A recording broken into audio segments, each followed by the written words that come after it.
This video is on restoration order.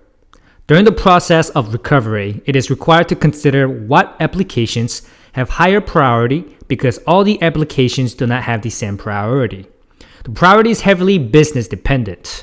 The priorities will constantly change as well, meaning the order of restoration list is dynamic. Zoom, for example, has moved up the priority list since the pandemic, as it became more important in order for business to be operational. Customer-facing applications or application dealing with billing process are of higher priority as well.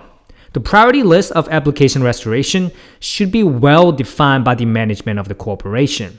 This is why application as a service is popular, because individual services are virtualized and won't affect one another, and you can allocate more resources to higher priority items.